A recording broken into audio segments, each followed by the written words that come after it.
제가 봉독할 때 하나님의 음성을 들으시기를 바랍니다.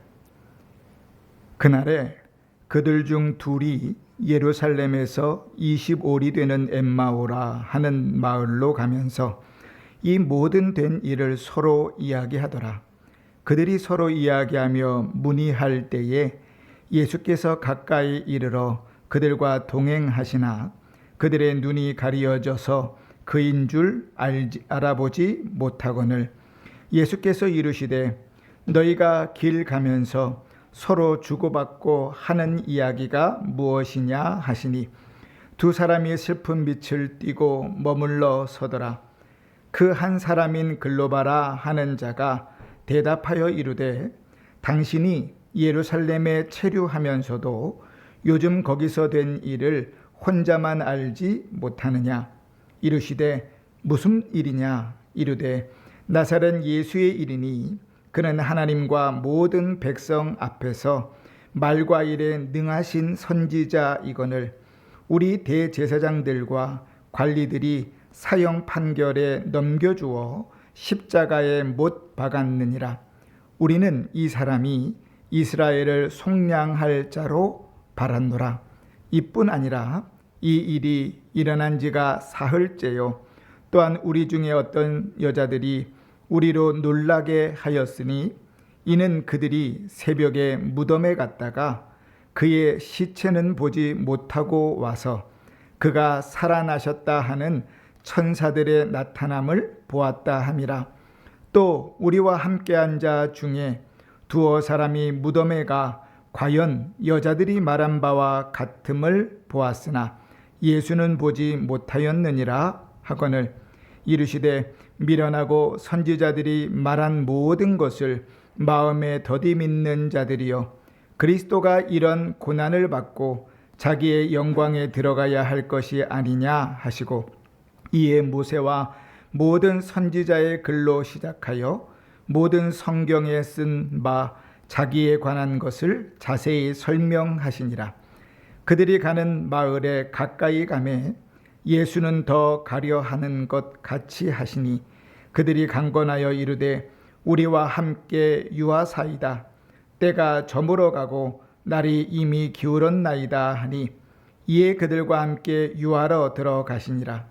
그들과 함께 음식 잡수실 때에 떡을 가지사 축사하시고 떼어 그들에게 주시니 그들이 눈이 밝아져 그인 줄 알아보더니 예수는 그들에게 보이지 아니하는지라.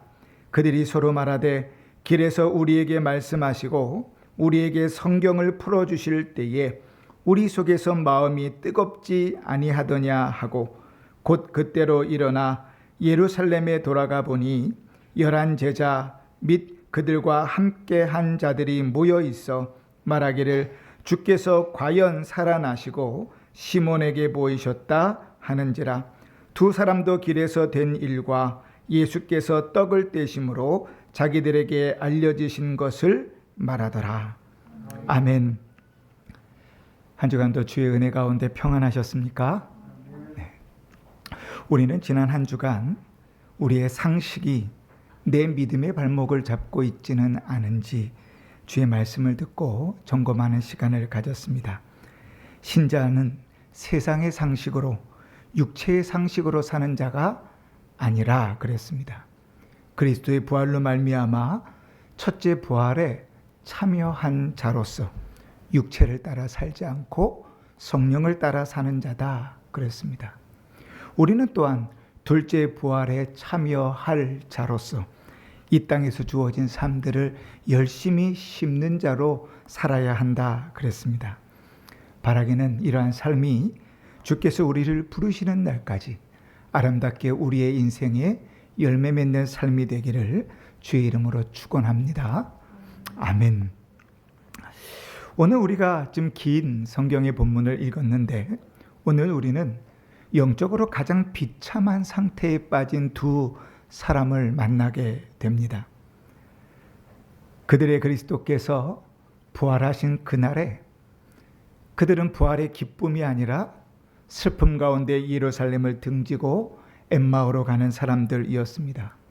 그들의 마음을 이렇게 성경은 표현합니다. 17절에 보니까 두 사람이 슬픈 빛을 띠었다. 마음이 우울한 거지요. 마음이 슬픈 겁니다. 이 두 사람이 예수님을 못 박은 장본인은 아닐 거라 이렇게 생각합니다.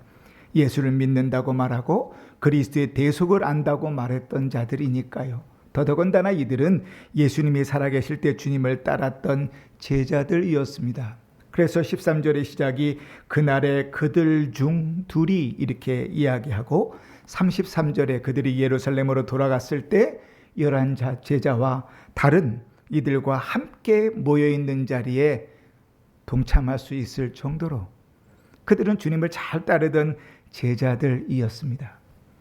그런데 오늘 말씀을 보면 그렇게 주님을 잘 따르던 제자들의 마음이 우울하고 그 마음이 슬프고 심지어는 그들의 영적인 모습이 신앙이 침체되어 있는 모습을 봅니다.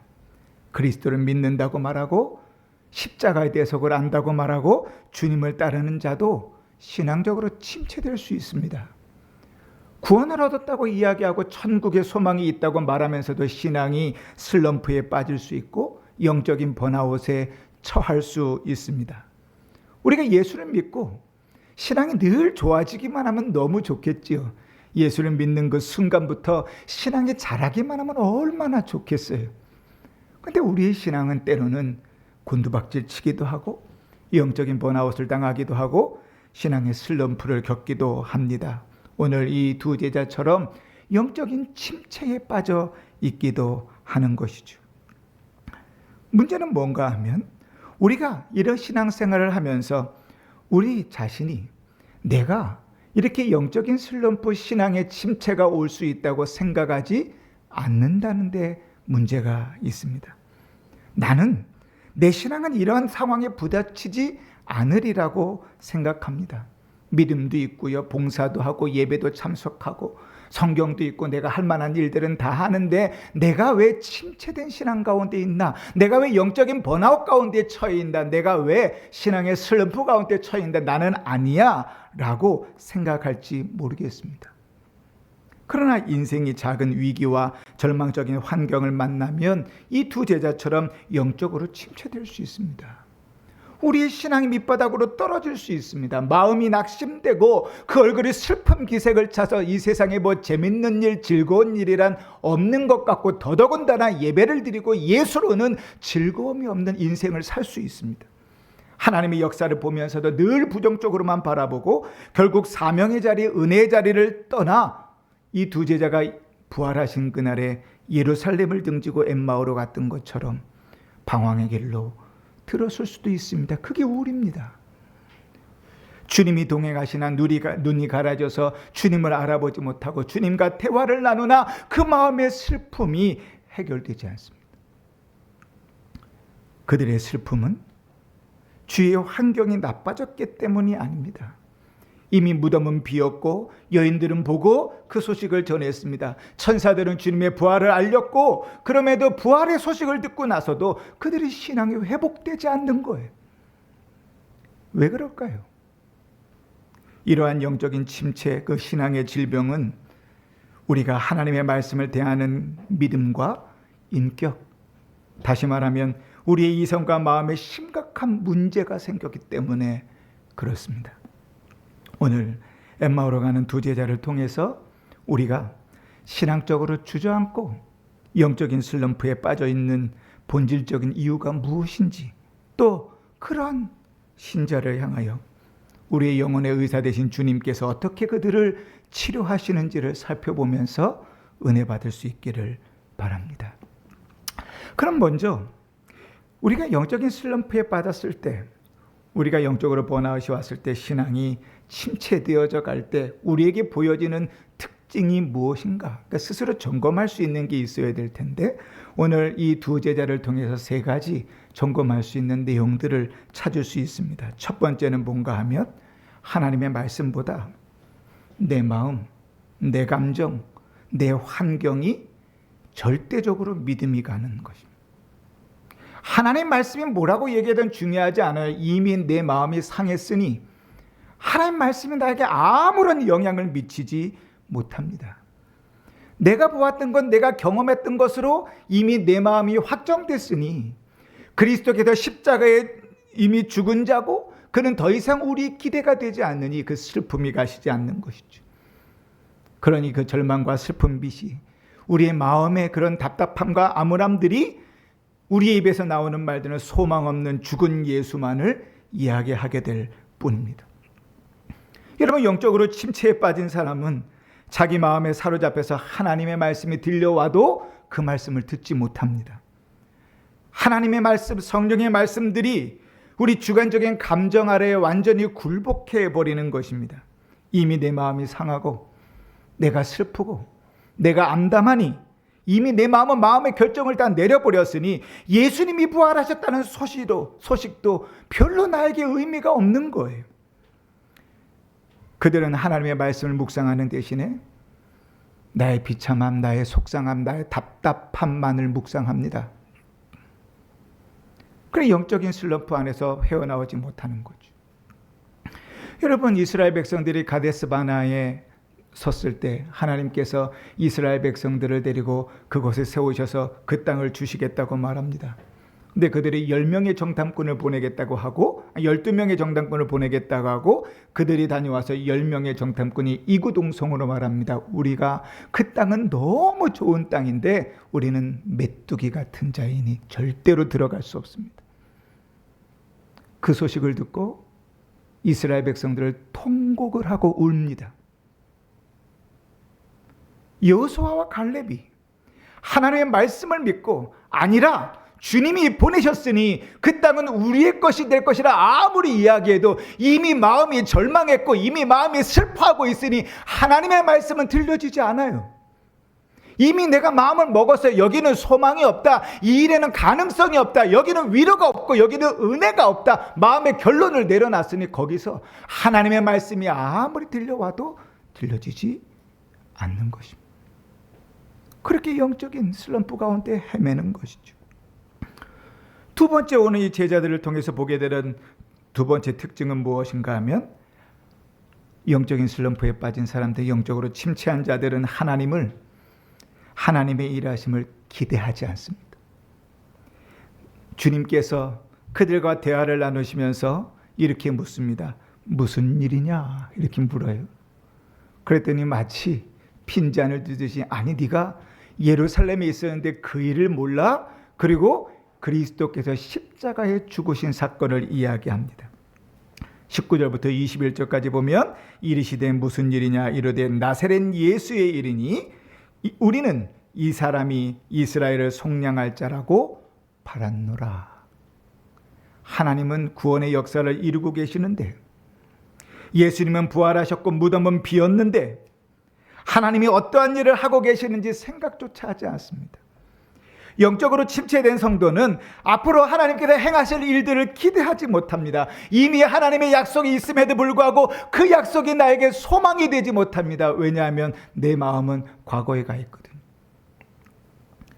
이미 그리스도께서 십자가에 못 박혀 죽으셨을 때 이미 그것은 실패한 것이고 아픈 상처만 되었을 뿐입니다.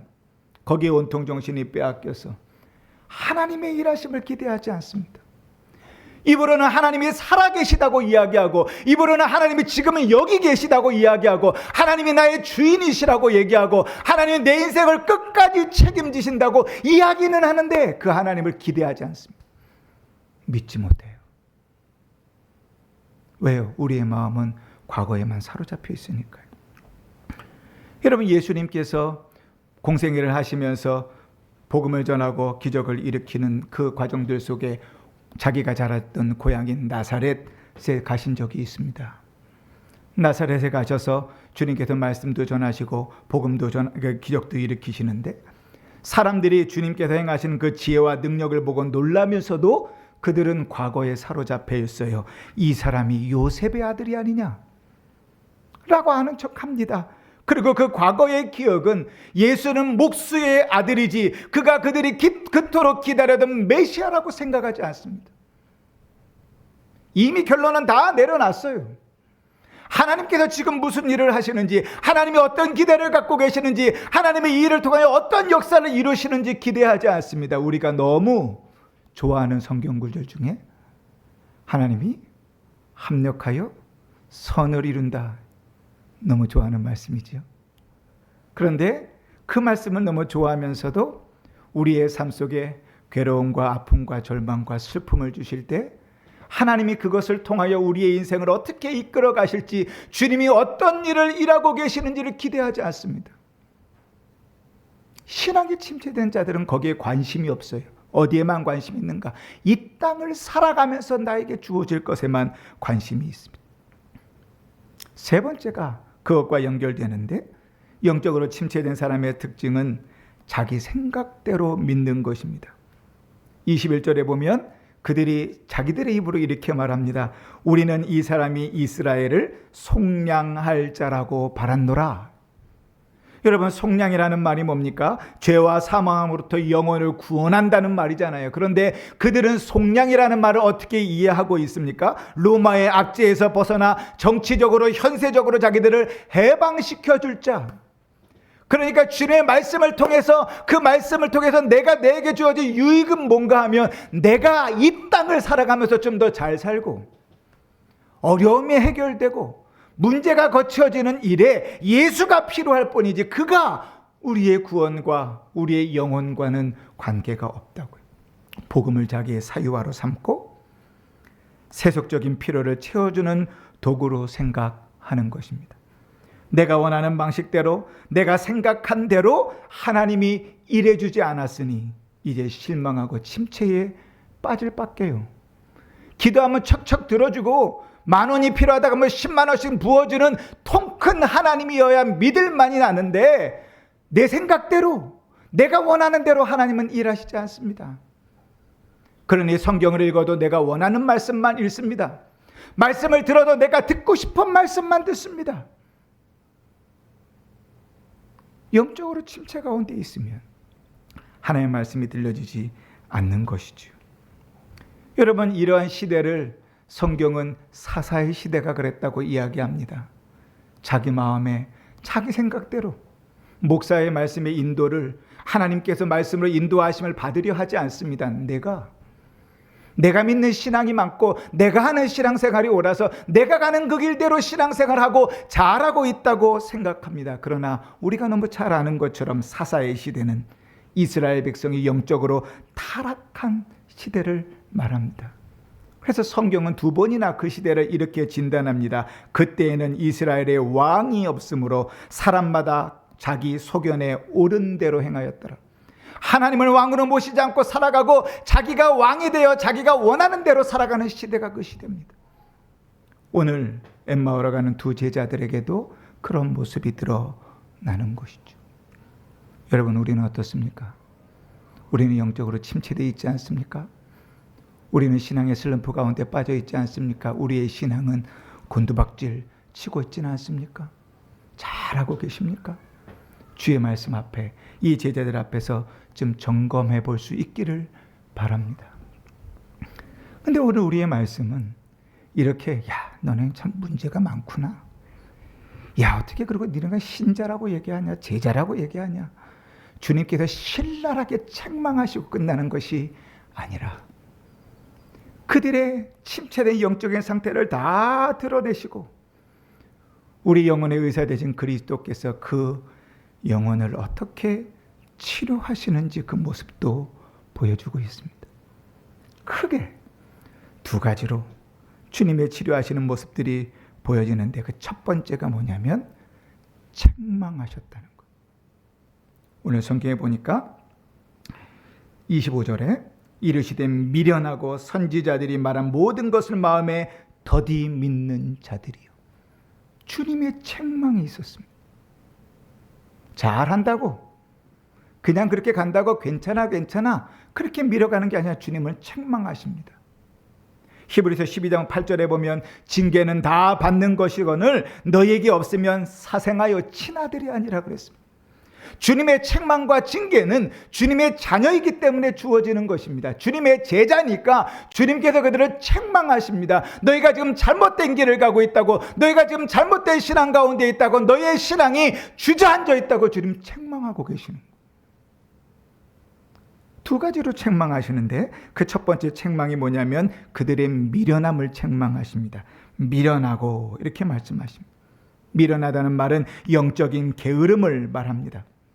제자들은 하나님께서 주신 이성을 따라 마땅히 생각해야 될 것들을 생각하지 않았습니다. 무지한 자들이 아닙니다. 그들은 구약 성경을 잘 알고 있었습니다. 그런데 그 말씀이 메시아인 그리스도와 연결된다는 것을 알려고 하지 않았습니다. 공생의 기간 동안에 주님께서 드러나신 것은 모두 그 얘기인데 예수가 그리스도이시라고 주님은 계속 설교하시고 말씀하셨건만 그들의 미련함은 그리스도를 알지 못했습니다. 미련하다는 말대로 터무니없이 고집을 부리고 자기의 생각에서 벗어나려 하지 않는 것이죠. 여러분, 신자가 하나님의 말씀을 깊이 묵상하고 부지런히 알아가려고 하는 일은 당연한 겁니다. 예배 가운데 예수의 말씀을 설교를 통하여 하나님의 말씀을 들으려는 것도 당연한 일이지만 우리의 삶 가운데 매일같이 주의 말씀을 읽는 것 당연한 일이고 그 속에서 주님을 만나는 것 당연한 일입니다. 주어진 시간들 동안에 열심히 성경을 공부하는 것도 당연한 일들입니다. 그냥 시간 남으면 하는 여가 생활이 아닙니다. 하나님을 알아가기 때문에 하나님을 더 알아가는 그 일들 속에서 우리가 주님을 더 사랑할 수 있게 되니까요. 그래서 예수님은 그들의 미련함을 깨우치기 위해서 구약 성경에서부터 자기에게 되는 모든 이야기들 자세히 다시 한번 설명합니다. 27절에 보니까 이에 모세와 모든 선지자의 글로 시작하여 모든 성경에 쓴 바 자기에 관한 것을 자세히 설명하시니라. 다시 주님은 주의 말씀을 가르치기 시작합니다. 여러분, 주님의 말씀에 귀를 막고는 신앙이 자라지 않습니다. 하나님의 책망하시는 음성을 듣지 않고는 주저앉은 자리에서 일어나기가 어렵습니다. 주님은 우리를 미련하다고 말씀하십니다. 믿지 않으려고 한다. 도무지 너의 주장 가운데서 하나님의 말씀을 받아들이지 않으려고 한다고 이야기합니다. 두 번째 주님의 책망은 이렇게 이어집니다. 선지자들의 말한 모든 것을 마음에 더디 믿는 자들이요. 이 말에서 중요한 단어는 모든 것, 모든 말씀이라는 것입니다. 하나님의 말씀을 믿고 싶은 대로 선택적으로 믿어요. 좋은 말씀은 잘 듣고 내가 듣기에 내가 생각에 좋지 않은 말씀 별로 듣지 않아요. 하나님의 음성이 전해지는데도 내가 원하는 대로 듣습니다. 그러나 여러분, 하나님의 말씀을 믿고 싶은 대로 듣고 선택적으로 믿는 것은 얼마나 위험한 것인지 그것은 강조해도 지나치지가 않습니다.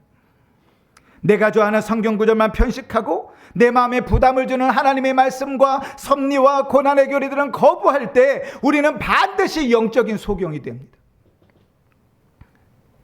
이들은 예수가 죽는다는 소리는 들었는데 부활하신다는 소리는 믿지 않았습니다. 예수가 구주라는 말씀은 믿었는데 하나님의 방법대로 아니라 나의 방법대로 나의 구주가 되시기를 바랬습니다. 그러나 여러분, 하나님의 말씀은 온전히 받는 것입니다.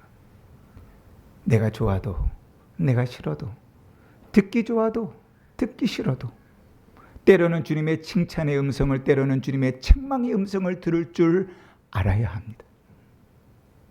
이렇게 주님께서 이 제자들을 책망하신 다음에 영적인 그 슬럼프에서 침체 가운데서 일으킬 수 있는 가장 중요한 말씀을 그들에게 이야기하십니다. 26절에 그리스도가 이런 고난을 받고 자기의 영광에 들어가야 할 것이 아니냐 하시고, 우리를 책망하신 주님은 오직 그 영적인 슬럼프에서 일어날 수 있는 길은 그리스도의 십자가 복음밖에 없음을 이야기합니다.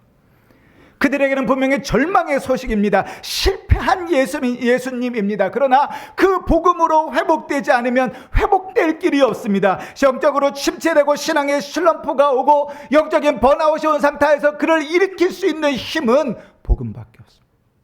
복음으로 돌아가야 됩니다.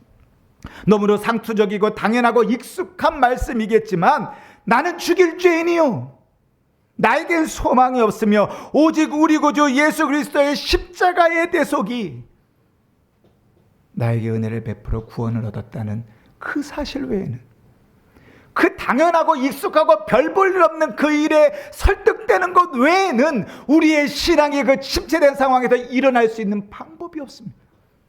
오직 복음, 다시 복음으로 돌아가지 않으면 가능성이 없어요.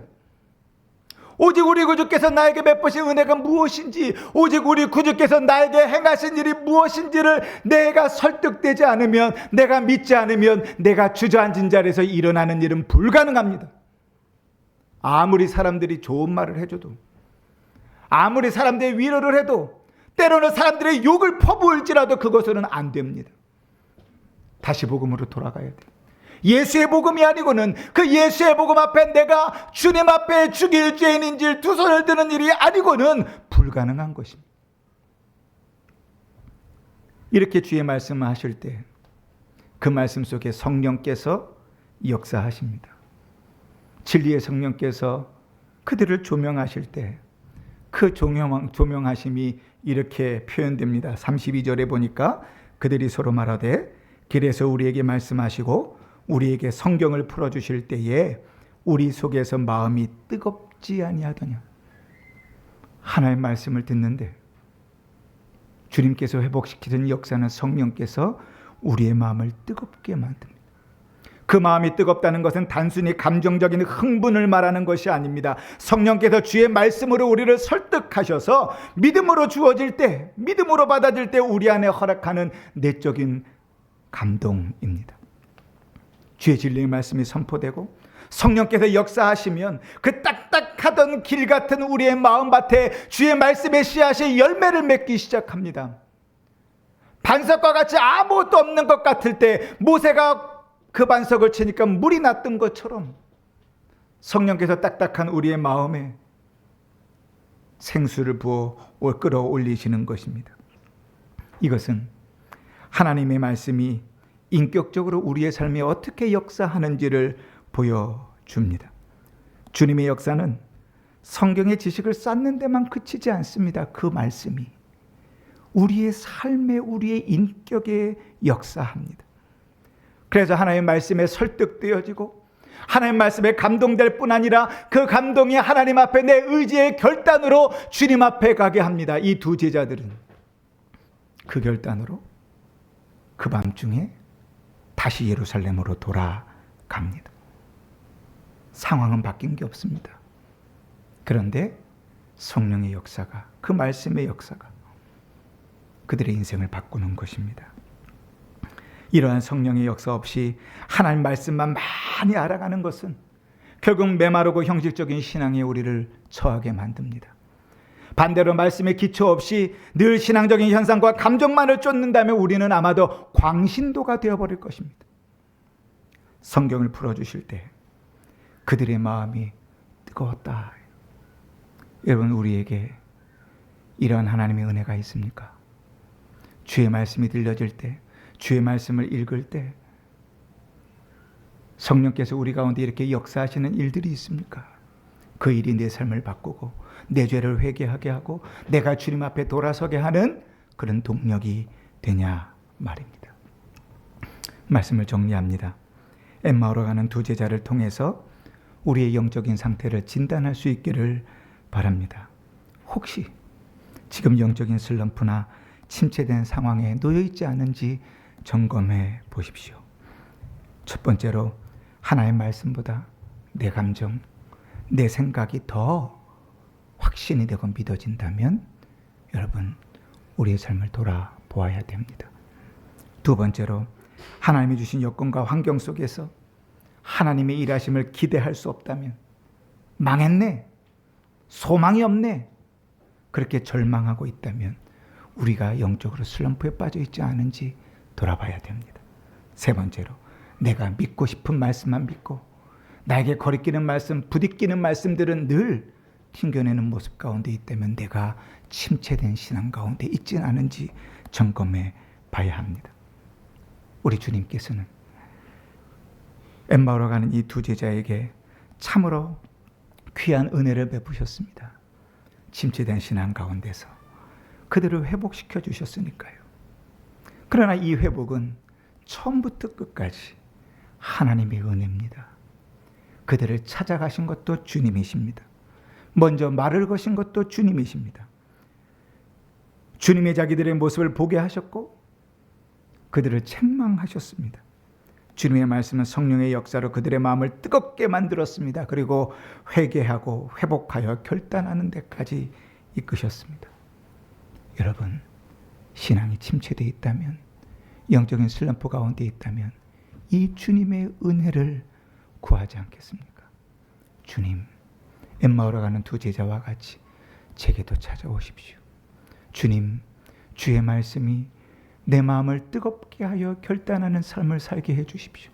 주님, 하나님을 만나는 그 일들이 나의 즐거움이 되게 해주십시오. 때로는 주의 책망의 소리도 듣고 때로는 주님의 인도하심도 받으며 때로는 다시 복음으로 돌아가는 역사 가운데 우리의 신앙이 아름답게 회복되는 은혜와 복이 있기를 주의 이름으로 축원합니다. 이번 한 주도 그런 은혜 가운데 충만한 삶 사시기를 다시 한번 주의 이름으로 축원합니다. 아멘.